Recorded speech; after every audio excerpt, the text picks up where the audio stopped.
My name is Susan Strom. I'm the Chief Client Officer at Knowledge Architecture. And with me today is Brian Alting, Director of Technology at Moody Nolan. We'll also be joined shortly by Nick Bauer, who's the Director of Design Technology at Moody Nolan. You're in a synthesis spotlight where we share stories of clients who are using synthesis to help evolve and grow their AEC firms. Today, Brian and Nick are going to give us a tour of Moody Nolan's recently deployed Synthesis 6 intranet, share highlights and lessons learned from their transition from Synthesis 5, and answer your questions. A little bit about Brian and Nick. Brian is a principal and he's the Director of Technology at Moody Nolan. He's been with the firm for 27 years. He recently celebrated a firm anniversary and has extensive experience in 3D modeling and renderings. He created and ran the 3D studio for 12 years before transitioning to Director of BIM and recently Director of Technology. In his current role, he provides overall direction for Moody Nolan on technology. And Nick, who will be joining us shortly, is the Director of Design Technology at Moody Nolan. He's been with the firm for 10 years and has extensive experience in BIM processes, implementation workflows, presentation, mentoring, and management. Both are based in Columbus, Ohio, where Moody Nolan is headquartered. All right, Brian, I'd like to hand it over to you to tell us a little bit about Moody Nolan and show us the mood. All right, I'm going to go ahead and share my screen.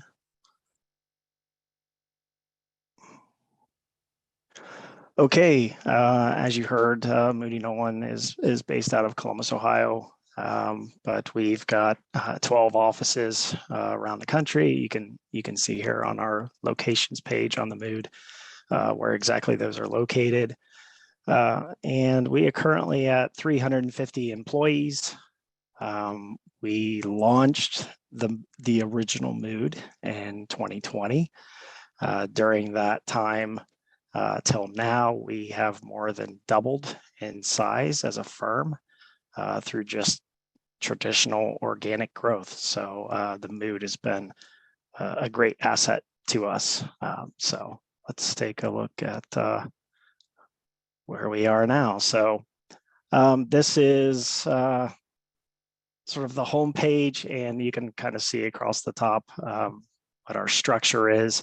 I will say that we had two strategic initiatives at the beginning of this year, and one actually goes back a little bit further, but one being learning, another being a company studio organization / practice alignment within the firm. And those had a direct impact on some of the information architecture and how we sort of reorganized as we transitioned from the first to the second. Sorry, I had to move a bar there. So I'm going to go to the office community. We wanted to take a look at how we handle office forms since we have several offices. What we did is we did utilize a guide for the documents and have broken this up into categories using the custom fields feature of the guide. So it's easy for users to come in, sort based on a category type of what they want, and then based on which office that they are located in, so they can get the correct address that needs to be applied there, and then quickly download. So that's one way that we've started using guides within the site. I also want to step into communications. So this is a community that we made some big changes to. We decided to take an approach with our communications and tie in our internal communications as well with our external communications as well. For internal, I'm referring to we do staff meetings. We rebranded them at the beginning of this year. No surprise, they're called MoodCheck. And then we also have town halls, which are 2-week intervals for our CEO to touch base with staff. And then other important intervals would be our quarterly meetings, which are obviously based quarterly. So this was kind of a structure of layered communication that we do. So, you couple all of this with regular posts on the Mood and communication through email and other sorts. And that's sort of the approach we take for that. But inside these, like with the MoodCheck, we have all these set up. So, and we've got an intake form here for users to submit information to be in the staff meeting. But this is set up as a guide. So if they miss one of these, they can come in and watch the video of the month that they missed. So also want to take a look at a couple of the other areas here that, like I said, were really affected by the initiatives that you had. So one of them is the practice area. So what we did is we reorganized practice area based on our national practices. And so different studios are utilizing these practices. And with the growth of the firm, we had to find a way to get this knowledge to everybody for these practices. So we set up these pages, and you can see we've got housing, education, healthcare, and soon coming sports and recreation. But inside these are different ways for, if I click in here, you can see we've got housing drawings for reference for the studios. They can come inside here with the different areas. And if I click like on affordable, you can see we pulled in the drawing set for reference for the project teams, especially the newer members that are joining. They can reference the project that's been featured, as well as the drawing set that was submitted for each one. So, and it's, it covers a number of different housing types, different housing situations. So that's just one of the areas. And then they've also got, different references to, housing codes, different social outings that they do, and other reference material, onboarding material for the staff as they come on board. So you can kind of see inside here is different, different meetings and sessions that they've done, and the contacts throughout the studios, because they are a really large studio within Moody Nolan.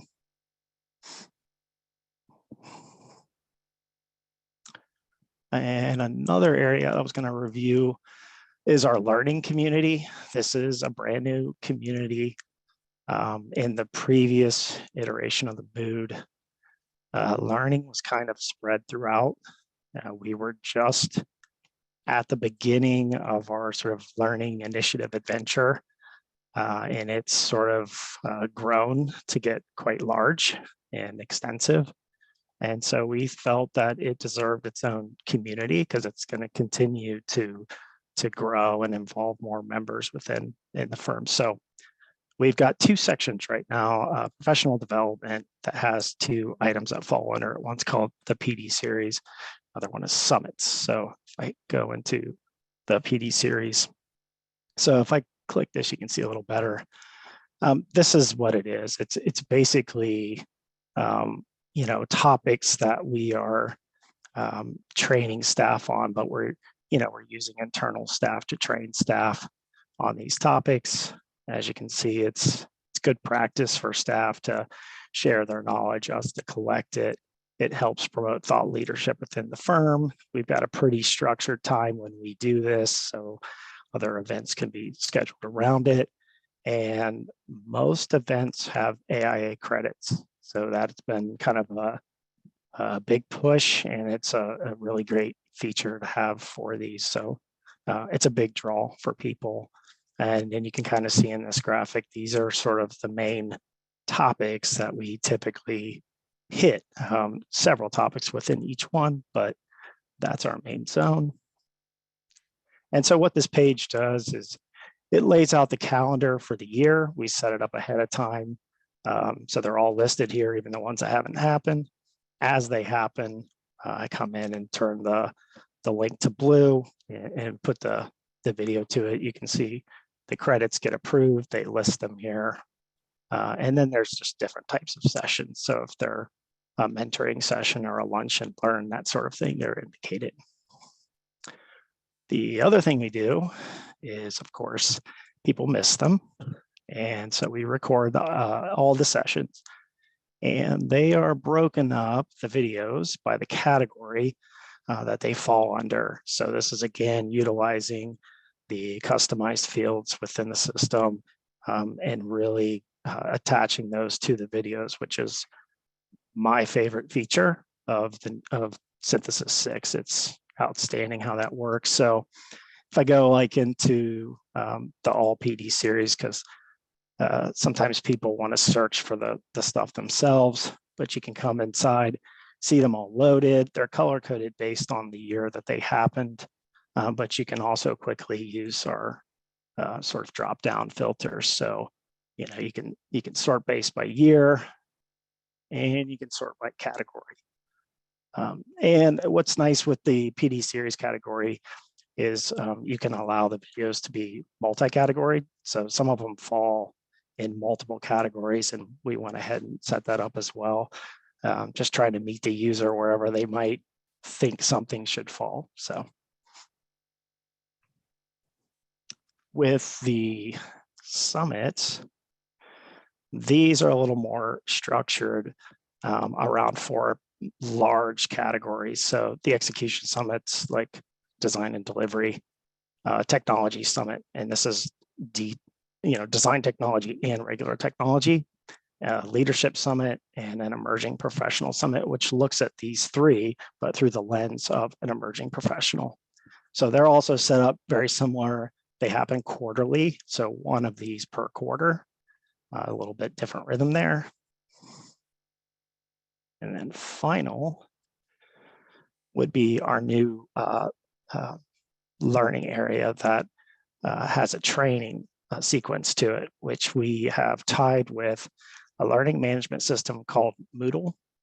And so we've taken all of our technology, onboarding, and other Revit items, other software, and put them inside of Moodle, but we run all of your connection to it through the Mood. And from that, I mean, you can kind of see if I click the technology onboarding. This is the course topics that they do for onboarding. It's quite extensive. It does actually quiz the individual, because we don't, the Moodle actually tracks your progress through it, but we want to make sure that they're actually going through the session and gaining the knowledge that we need them to gain. And then as they get through these sections, they're able to take these other courses, but we tied it to a form where they've got to ask for supervisor permission, so they know that they're able to have that time dedicated to it. So that's how we pull them in through the Mood and then push them into Moodle. Once that is completed, what we've done is tied that to something we called learning badges. So as you go through that and complete each task, we've got these learning badges that identify what classes you've gone through. The hope here is that as people are putting project teams together and looking for certain skill sets, that these will be able to be a reference to them, knowing that they've got a certain skill set. The supervisors understand what those classes are about, and it meets that objective for the project. And Great. last, that's last, yeah. Thank you, Brian. Sure. And at this point, I'd like to welcome Nick Bauer to the stage. Nick Bauer, you can turn on your camera. And hopefully we'll see you soon. There you are. Hello. Hello. Coming live to you from the Columbus Moody Nolan office. So there you go. Wonderful. I'm glad you could join us. So there have been a few questions that have come in about things that Brian just showed. And Nick, I'm glad you're here, because I think some of them you might want to answer. That said, I also want to make sure we have time to talk about your process of getting from Synthesis 5 to Synthesis 6. And some of these questions might get answered through that conversation. So I encourage everyone who's here as an attendee to, please look at the questions, upvote things that are interesting to you, add more questions there.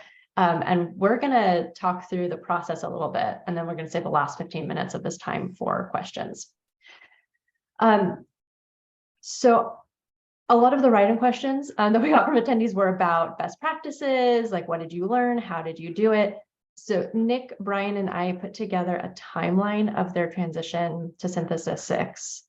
And I'm just going to give you an overview of that timeline at a really high level. And then I'm going to invite Nick and Brian to like talk through each phase and share their highlights, their lessons learned. So the first thing we did was in mid-October, we kicked off the project. That was kind of a meeting in a moment. And then KA went into provisioning, which is a 4-week process roughly, where we're just getting the environment set up. And then we went into administrator onboarding, where we got Nick and Brian in to get familiar with the environment. Once they were comfortable, we helped them migrate their content, brought everything over from SharePoint. And then their work really began. They started moving around the information architecture and doing an initial content cleanup, which was about a month and a half of effort. Once they were done with that, they started bringing on content managers and engaging them in the process. And they spent about 2 months getting them involved, working with their content. And then they cut over at the beginning of May. And now we're in continuous improvement. So I want to back up to provisioning and just share that you did kind of a lift and shift of your IA initially. So when you got into Synthesis, the architecture looked more or less as it had. And then I think it was here in administrator onboarding that you started to tweak things and work with things. So I'd love to pick up here and just have you guys share a little bit about your initial time in the product, what you were doing, any lessons learned, and any highlights that this audience might benefit from. Yeah, we did a very much cast a wide net for the lift and shift part of it. A lot of the IA stayed the same, save for a few communities that Brian touched on. But we did basically have all of that information migrated to Synthesis 6. And we figured that it would probably be easier to clean up and delete than it would be to miss something that had come over from S5. So that was kind of the strategy we took. Having that content outliner made that process so easy, because not only can you kind of digest what had come over, but then you could start to play around with those changes that we were planning on for some of those communities. It did bring over literally everything, including pages that were never really fully formed in S5, which was fine. It's just something that people that have not migrated over should be aware of. And then I don't know if we want to talk a little bit about the administrator kind of onboarding section, Susan. Is that kind of in the same thing, or do we need to pause for a second for? Yeah, let's talk a little bit about what you two did before you brought on your administrators. So Sure. If I remember correctly, you did all of the roughing in. Correct. To get everything in place. So we decided that since it was more of a lift and shift as opposed to a complete rebuild, we decided that Brian and I decided to take a few weeks to kind of push and pull the data where it needed to go, and before we turned all the content managers loose. And it was more than just him and I. We had several other people helping us from the global admin pre-stage kind of side of things too. But one of the things that we felt would probably be more appropriate is to get a lot of that framework in order. And that way we can use that as an example on this, because there, obviously the new features like the guides, like this is what a guide is, this is how it can look. And we wanted to pre-populate a few examples of that before we opened it up to some of our content managers. Yeah.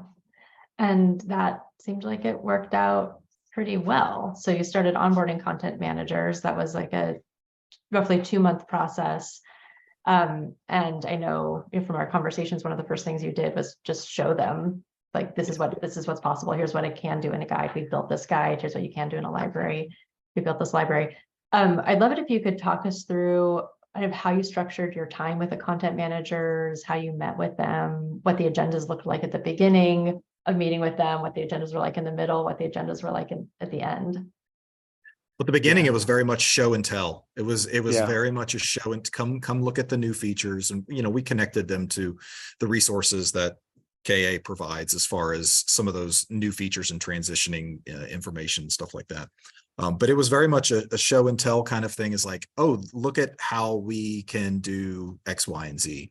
And then we would kind of say, go take a look at your pages and go brainstorm on how you think you might want this to look within the framework that we've provided. And then we would come back every week or every week and a half, depending on availability, and have people come with questions and show how they manipulated their page or what worked and what didn't work. And some of it was a little bit more hands-on. Some of it was very much just verbalizing questions.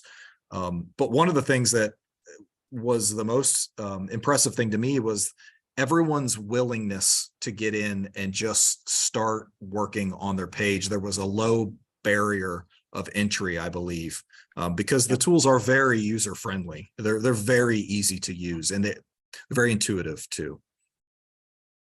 Yeah, I would say in the previous version, I remember onboarding people, and it with SharePoint, there was a bit of a barrier there just on how to use it. And so we got a lot of like, oh, okay, here's my content. Can you put it on there for me?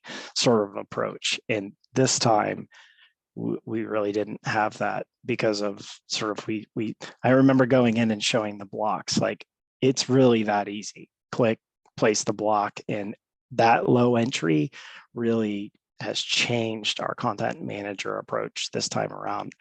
Almost every group that I was putting content in for, that's not happening anymore. They're doing their own stuff. So Nick's right. It was a lot of show and tell at first. Then it started transitioning towards the end of, come with your questions on the specific stuff. We still had some people who they were almost practically laying out a guide without using a guide. And we could say, you're basically doing a guide, and show them. And then they just took off, with how to do that. So, and then by the time we got to the end, I can remember just a few weeks before we went live, we were just putting up sessions where we were just calling them work sessions. Like, I'm going to show up. If you've got questions, show up. Otherwise, we're not doing new features. That's all we're doing is working through the issues you have. And those were great to target people who had a lot of content. So that's kind of how that structured through those months. Yeah. And then another interesting thing that we talked about happening was because everyone was more hands-on, doing more work themselves than they had in the past. You also had like people doing things like building pages that should be a guide, but not knowing they should be a guide. You mentioned that Yes. there was an instance of someone starting to use colors, but not using the accent colors. So you guys are kind of keeping an eye on what people are doing behind the scenes and doing small interventions to help people stay consistent. Yeah, we kind of had to nail down some, branding / graphic guidelines up front. This is what we're going to do. When you come in here, if we're going to use this icon, it's the medium size, and we're going to do this color for these consistently. That it took a couple go-throughs, because when people discovered stock icons, I can change the color. We got some craziness going at first, and then we were able to sort of put that out there. So that was something we learned because of how the site is so easy to do that with now. We got to get out in front of this. So we kind of picked that up. So yeah, that's a best practice for everybody on here. If you're not at that point yet, do know it's very simple now to do those things and getting out in front of it and giving people direction, because they would just go, oh, we didn't know. We didn't know that that's what you wanted. Oh, that's what you want. Great. we'll follow it from here on out. So it was that was a good point for us. Yeah, it seemed like those regular meetings gave you a nice way to Yeah, something was happening, address it, shift yep, people, exactly. So you had your content managers, you started working with them at the beginning of March, and at the beginning of April, so a month later, you publicly announced to the firm that you would be going live at the beginning of May. And that gave a little bit of urgency, a little bit of accountability, a little pushing. It also, I think, speaks to your confidence in your content editors, that like after seeing what they did in a month, you felt like they could get what they needed done in one more month.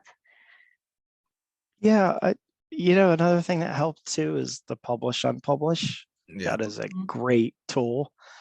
So we're gonna push you, but don't be too nervous.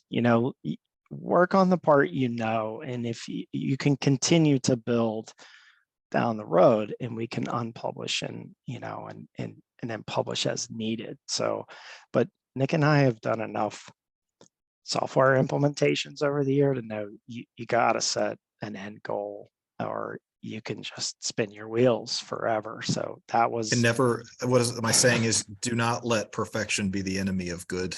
Right. So like, if you just want it to all be perfect, you'll never roll it out. So I would much rather roll things out. We unpublished some pages that weren't quite there, and they've subsequently been published since then. So I consider that a giant success as well. Yeah. And you made your goal. You wanted to do live before the next like all Moody Nolan meeting. You did it. Yep. That felt good. Yes, it did. We made it by a day. It was a quarterly meeting on the 5th. We launched on the 4th, and it was really good. It was received really well. And just the navigation, I think people really appreciated how easy it was to get around on the site, and nobody yelled at us about the renaming of communities. So we must have done something correct there. It seems to be working out pretty good as far as that stuff. So yeah, it was a good launch, and it went well. We did a Teams live event to sort of announce the whole site. We walked people through several key areas, things that we really knew they're looking for. So yeah, that's kind of how we handled the launch of it. So you've been live on the new version, cut over for a month and a half now. Mm-hmm.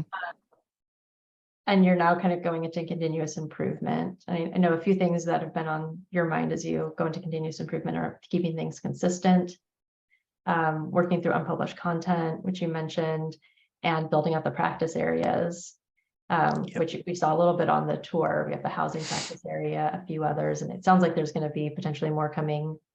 It never ends.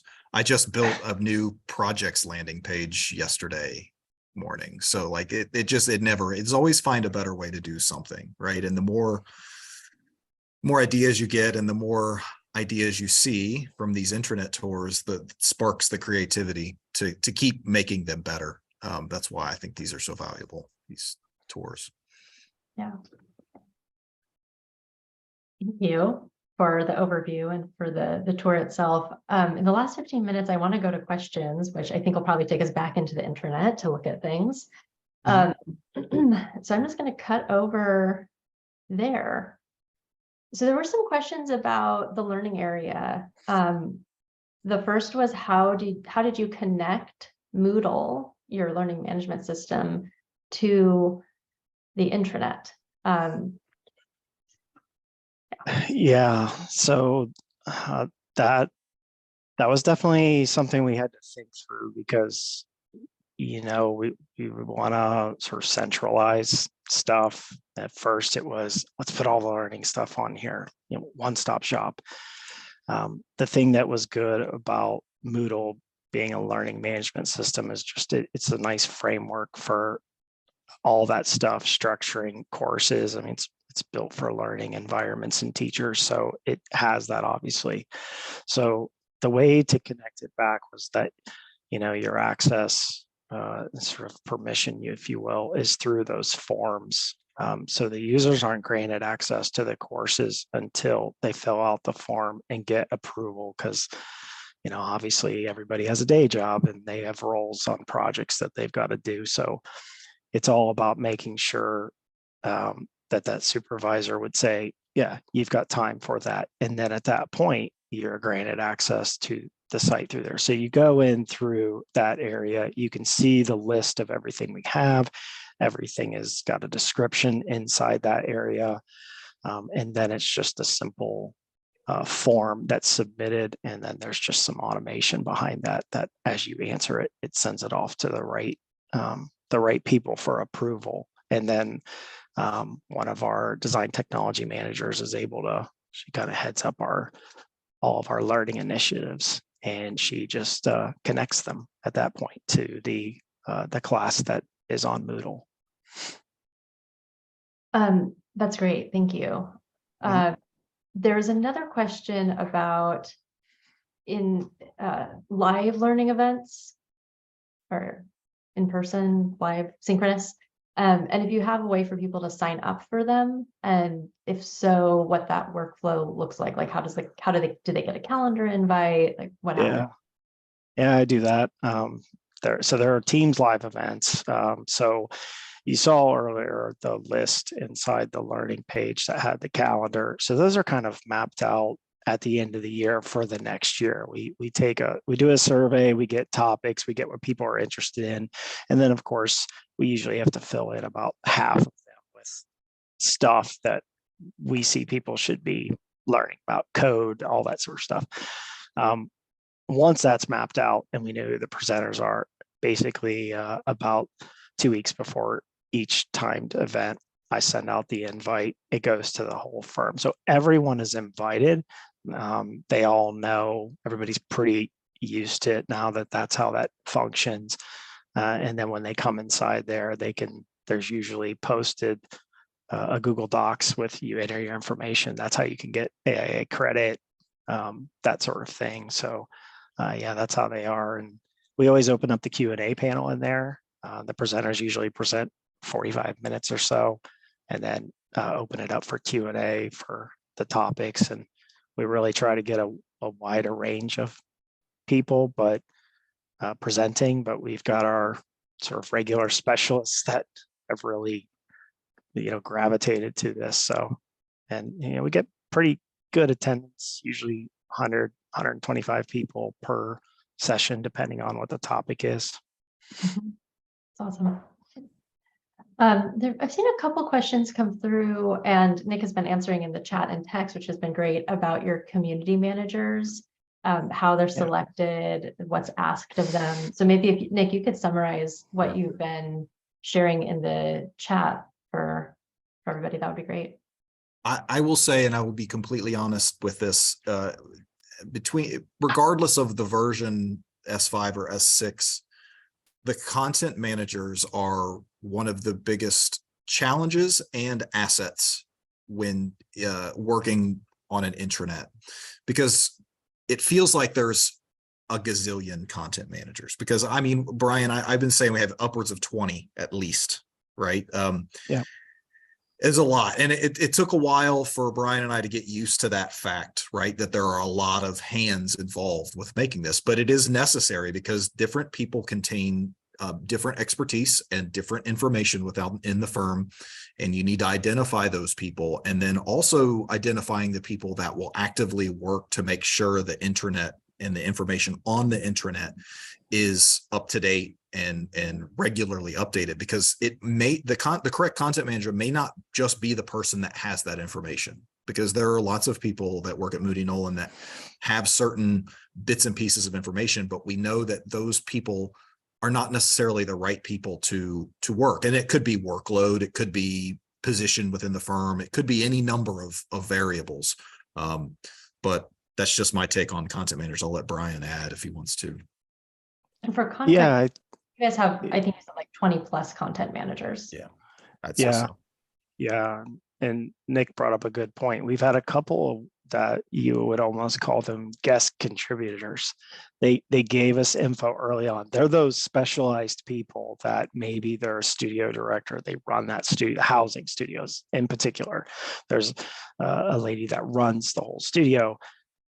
We got kind of a brain dump from her on information, but then there are other individuals who really do the part that Nick said. Now it's key. Like we couldn't just say, yeah, you need to, you're going to do this all. It wasn't feasible. She's got an entire studio to run.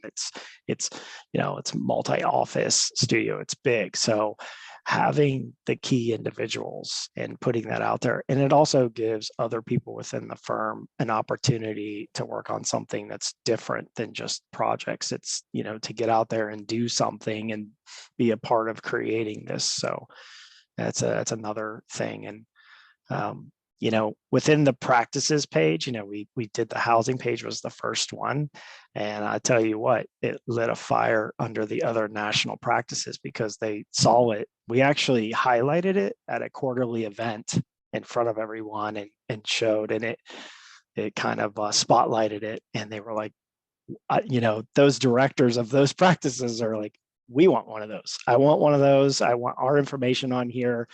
And it was exactly what we were hoping to get out of it, was to get that spark. And it's just about finding the right person. And that's where we're at now. So getting more content on there all the time. Love it. Yeah, that's helpful. There's a question that just came through that I'll take a first stab at, which was, you guys did kind of a lift and shift. And the question was, how do you decide if a lift and shift approach is right for you or a transformation or something in between? So I'll just make a pitch for anyone who's asking that question of themselves to reach out to Sarah, Jordan Thurmond on our team, or myself, our client success managers. This is something that we're guiding clients through. We have some structured ways to think about it. We can give you some qualitative ways to think about it. But it's a pretty important question and is about what you want to achieve from the transition, the resources you have available to execute the transition, and your timeline. So multiple factors in there. I'll also throw this out to Nick and Brian to get your sense and thought about, like, how did you decide that doing kind of a lift and shift of your architecture initially and just bringing over all your content initially, and then doing any adjustments, just doing those in the site once it was there, like why you chose that, like anything you have to share that might be helpful for people at that same point. Well, I mean, you're going to have to do lift and shift is, correct me if I'm wrong on this, Susan, but when you migrate the content, it all comes in a quarantined holding area. Is that correct? It's not gonna, is that correct? I'm trying, this has been months since we did this, right? Yeah, so that is how your content came in. It went into the content community, and that's standard.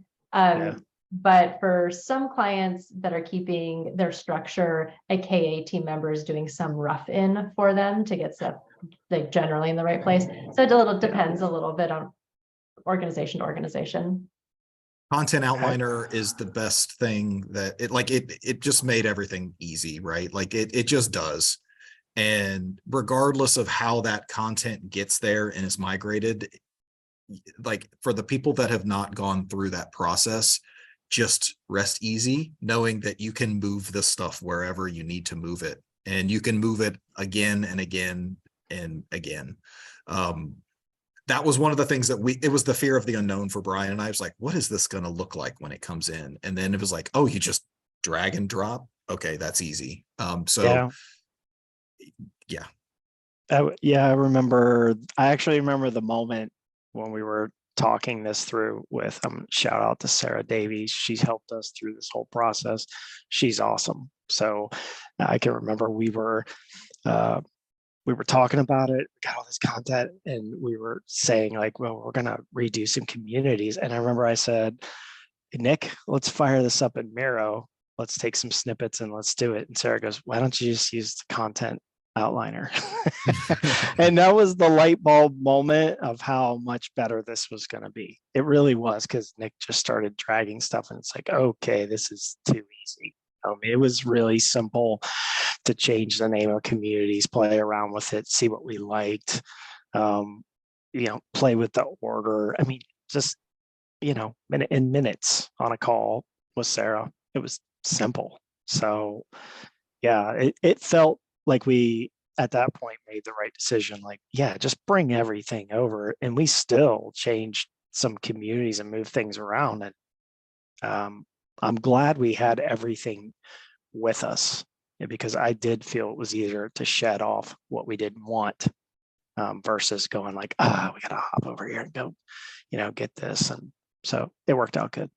Yeah, so more inclusive migration of content worked well for you. And then It did for us. Yeah, I'm sure for others, like you had said, you named off a number of variables. Yeah, you got to weigh those things.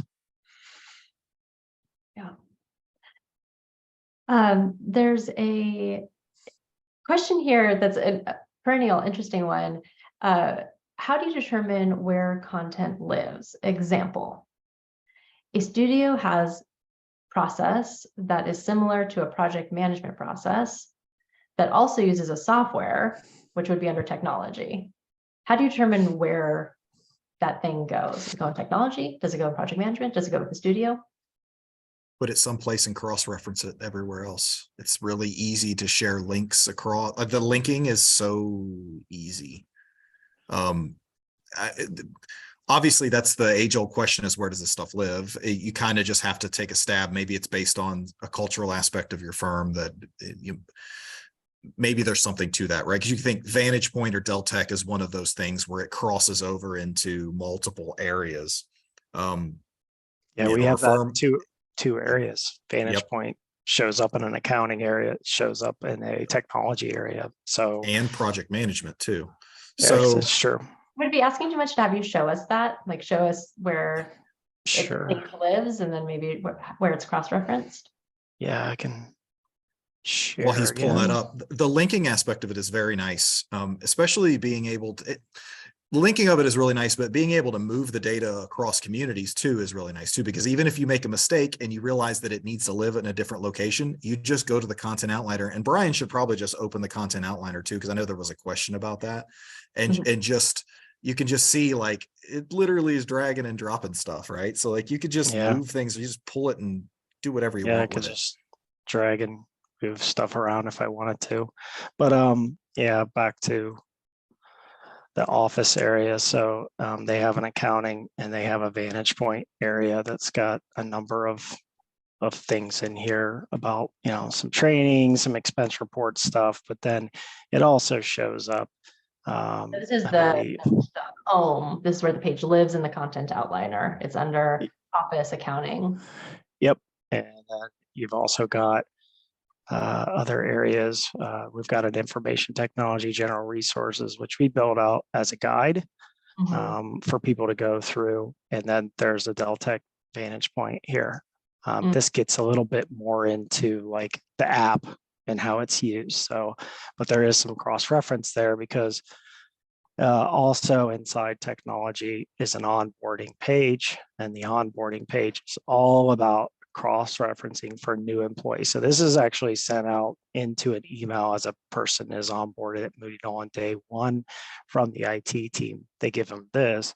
It's just access to everywhere all over the site. It's just extra places to it. And then as Nick stated, under process is our project management, and they have a guide as well. And that guide walks through the process of a process. And then inside there is some things like client invoicing, consultant invoicing. These all point back to how-tos for Vantagepoint. So because we had all those areas, it's almost impossible to say you only live in one area. So we just said, well, let's just create what we want to create and then make the ties across where it's appropriate. That's why we love libraries, because then we only have to update in one location, all those connections. So the libraries is another, if you're not utilizing those, you should really think about it. Video and document, like really critical to keep your sanity about where all your videos and documents are. So is one example of how we cross-reference stuff all over. Great. Thank you, Brian. Mhm. That brings us to our 45-minute mark. So Brian and Nick, I just want to thank you again for not only sharing this work with the community and being so open and transparent with what worked for you and what you learned, but also doing the work, because that's a big part of this, is putting the heart and the effort into it to make Moody Nolan stronger and better.